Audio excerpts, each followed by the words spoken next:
I've often said that I retired when nobody wanted me anymore. What you're about to hear is the latest in our stories from listeners about their pension journeys. They are all so interesting, full of useful lessons for everyone, whether you're just starting out or, like today's guest, Nigel, already retired and looking back on financial decisions he made earlier and what he wishes he'd known then. I'm Philippa Lamb. If you haven't subscribed to the Pension Confident podcast yet, why not click that button right now so you never miss an episode? Just before we hear from Nigel, here's the usual disclaimer. Please remember anything discussed on the podcast shouldn't be regarded as financial advice or legal advice, and when investing your capital is at risk. Let's meet Nigel. I'm Nigel Backwith, and I'm retired, 76. Life before I retired was in several different phases, really. There was the latter stage after I had done 25 years with the same organisation, where I had the opportunity to work on different projects, really, as just a self-employed individual. So I was self-motivated, and it always had something to do with technology. But before that, it was an intense professional career. So, it was the 6:20 train commute into central London 5 days a week. And sometimes, going into London on a Sunday morning to the office simply because it was the only time I could get any free headspace. And bringing up two children.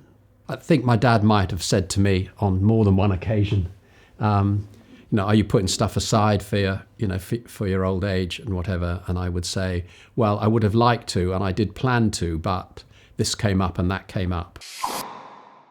I think we all know how that is. A pensions expert, Dani Skerrett from PensionBee, is here with me. She's been listening along. Hi, Dani. Hi, Philippa. Nigel saying there he would like to plan more. Life got in the way. I mean, it's true for many of us, right? Yeah, it's such a relatable story, and I think shows the importance of talking about money. Like, thankfully, his dad did say to him, are you thinking about this? And we hear that from people all the time. Oh, it was my friend that mentioned saving for retirement. Oh, it was my grandparent that told me about saving. It's so important to talk about it. And I think Nigel represents everybody, really. You're working, you might be bringing up a family, you're commuting to and from work, you've got lots of things to think about, and that future plan you only really start thinking about maybe later in life when it's closer. I remember in episode 37 when we spoke with the behavioural psychologist Neil Beige. On the podcast, yeah. On this podcast, and he said that people just really struggle to think of future them. And that is it, isn't it? You can't picture yourself older. It's true. Yeah, it is really hard to visualise yourself later, isn't it? And I can speak from experience, even as you get closer to that, because I'm older than you, it's still hard to imagine yourself older. Yeah. And in the end, for Nigel, it was a work promotion, wasn't it, that really got him thinking about saving into his pension in a really major way. I started thinking about my retirement when I became a partner in the firm, I think. And that would have been in my early 30s. And I started understanding that there were things called private pensions. I started to look at whether there was any reason at that point in time to put money away in a pension. And the biggest reason for doing it was the fact that it could go away tax-free. And I could lower my tax bill year on year by doing it. Of course, it meant that there was less money around to fund monthly outgoings, and it was a balancing act, but it was worth putting some away just to get the tax benefit at the time. So, Dani, on the podcast, we always go on, don't we, about the tax benefits of saving into a pension. For people who don't know anything about pensions, just remind us how that works. Yeah, definitely. We always come back to the same kind of points here, where pensions are tax efficient when you're putting money in and when you're taking money out. So those are kind of the two things to keep in mind. So on the way in, usually you benefit from something called tax relief. So this is where the government tops up your eligible personal contributions. For most people that are basic rate taxpayers, that will be a 25% top up. So think of it for every £100 you put into your pension, you get given £25 from the government, making the total contribution £125. That's done automatically for basic rate taxpayers, so you don't have to think about it. If you're lucky enough to be a higher or an additional rate taxpayer, you can claim even more tax relief, but you have to contact HMRC or do that within your self-assessment tax return to get that extra tax relief. But everybody that's a basic rate taxpayer is getting that basic 25% uplift. So it's definitely not to be sniffed at. Yeah, it's serious money, isn't it? Just going to say that again. So £25 for every 100 you pay in, free from the government. Exactly. And if you're in a workplace scheme and you're auto-enrolled into that, it sort of means that you're putting personal contributions in, you're getting the tax relief, that top up from the government, and you're getting employer contributions put in. So you're kind of paying into your pension 3 times. And as you say, at the other end, when you start taking money out of your pension, it's tax efficient then too. Yeah, so that's the other side of it is the withdrawal, which you can only do from aged 55, and that's increasing to age 57 from 2028. But when you get to those ages, you can take 25% of your pot tax-free, and you won't pay income tax on that. Depending how big your pension pot is, that's a serious saving. It is, yeah, and it doesn't have to be in a lump sum either. So you could take lots of little withdrawals and take 25% of each of those tax-free to kind of keep the balance there, or you could take out that lump sum completely tax-free depending on what you want to do. Important to remember that allowance, that 25% tax-free that you can take is overall. It's not per pot you have, not per scheme. Yes. It's your entire Sadly. pension savings put together. Got it. So, no question, some of this can feel complicated. Nigel, he chose to go to a financial advisor, didn't he?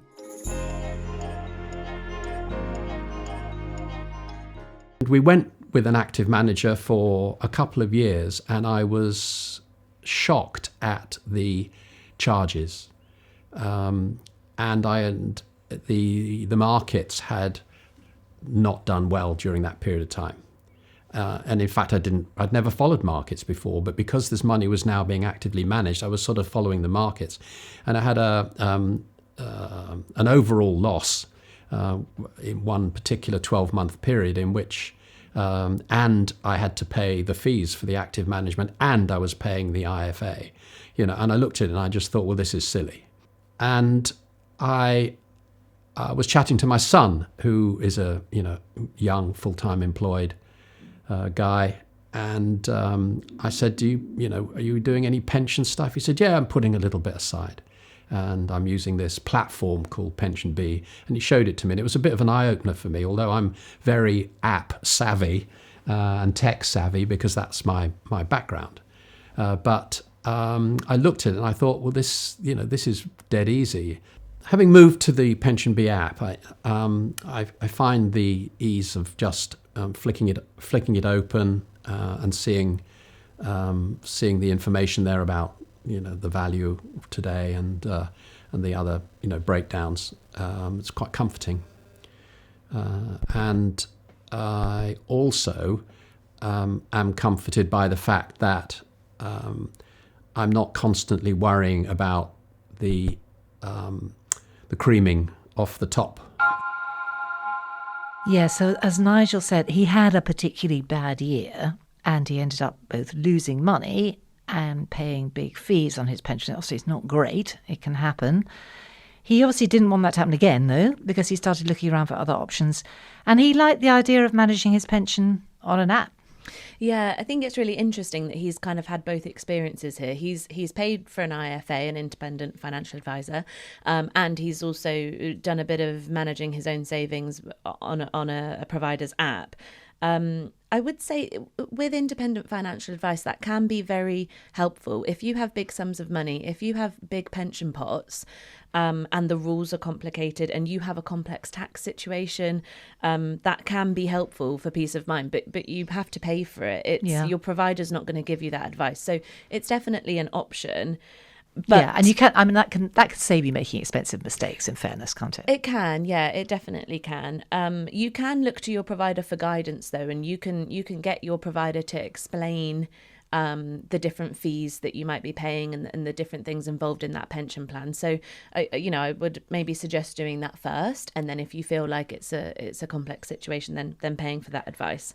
Just to be clear, your pension provider, they are not going to give you advice. They'll explain things, exactly, but they will not advise you. They'll give you guidance, but they won't give you advice. You can't get financial advice without paying for it. Yeah, it's important to understand that. It is. And I think on the point of fees, they can be complex. Some providers might have multiple different fees that all add up to a certain percentage. You could be paying for initial advice fees. You could be paying for ongoing management fees. You can be paying exit fees. Yeah, that can all be quite opaque in the terms and conditions, can't it? It can. And the great thing to say here about PensionBee is that we have a really simple fee structure, which is just one annual fee, which is the management fee. So it can be between 0.5 or 0.95%, but it is just one fee.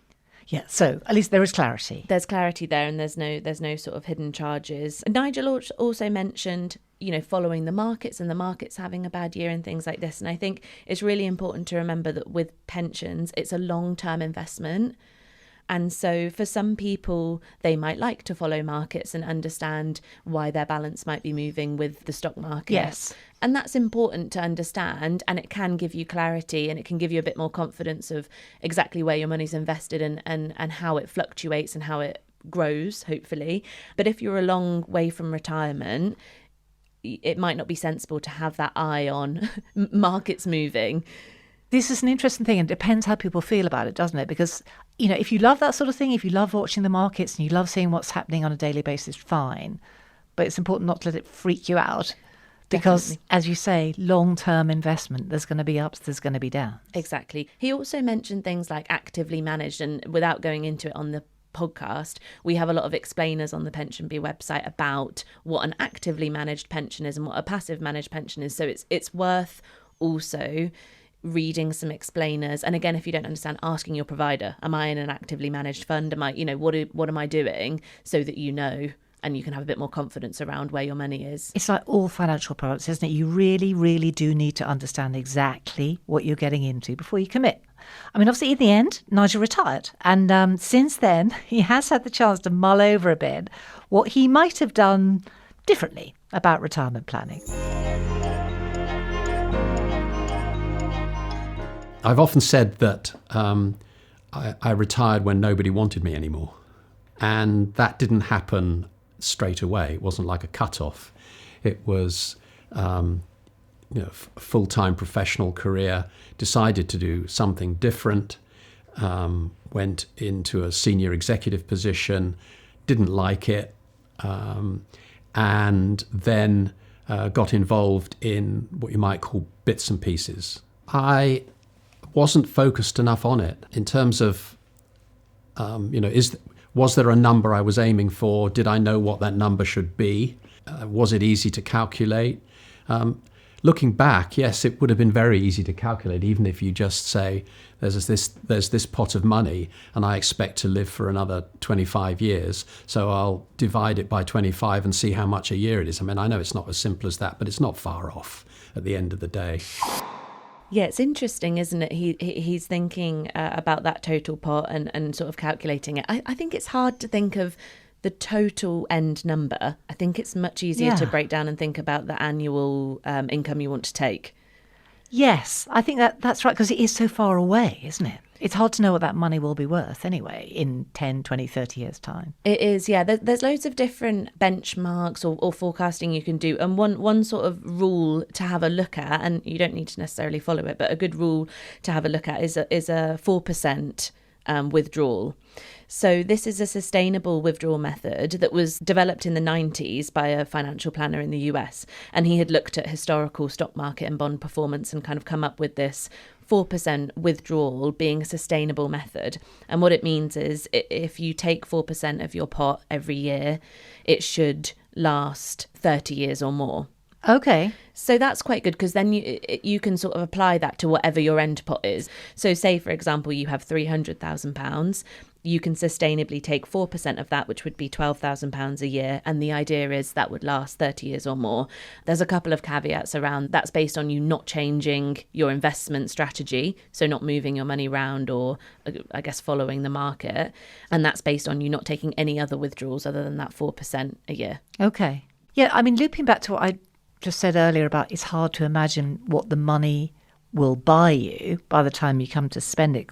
I'm thinking about inflation. Exactly, something to consider. And I think with that 4% withdrawal strategy, you can also apply an inflation percentage to it.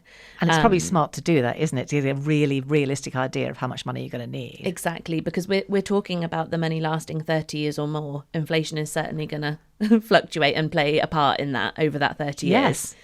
Yes. So using that first rule, so again, you have £300,000 in your pension pot and you're taking 4% a year. If you adjust for inflation, in that first year, you would take 4% and that would be £12,000. In that second year, you adjust for inflation of 2% and you would withdraw £12,240 and so on. Yeah, but as you say, over a 30-year retirement, those numbers are really going to ramp up, aren't they? So, yeah, definitely something to think about. So if you're finding it hard to imagine how much money you might need and how that income breaks down and what you can afford per year with that income, there's a brilliant website called Pensions UK, and they have what they call retirement living standards, which they update each year, and it gives you an idea of what you can afford at 3 different income levels, whether you're a single person or whether you're in a couple. And so that might be another sort of guide. And, these aren't one size fits all, these different sort of benchmarks and guides, but they're helpful to have a look at. Yeah, we'll put a link in the show notes. Now, happily, Nigel is enjoying life in retirement. He's seeing the benefit of making all those contributions. My situation in retirement is that I think the technical term is I'm in drawdown. So I've reached a point where I can't top up anymore, and I'm drawing effectively a monthly income, a salary, if you will. I get the equivalent from PensionBee of a payslip with a tax deduction and a tax code. So that's how it works. So I could take more if I wanted to fund a bit of a holiday. Or I could take less if I felt that my tax bill for the year was going to be far too high in an upper tax bracket. So there's flexibility there. Retirement has given me quite a lot of freedom. It's not bottomless freedom. You've still got to budget and look after things, but there's if you're careful, there's enough to have a holiday a year and do things like that. Retirement is not the end of a journey. Retirement is the next chapter, and I'm lucky enough to be, fit enough and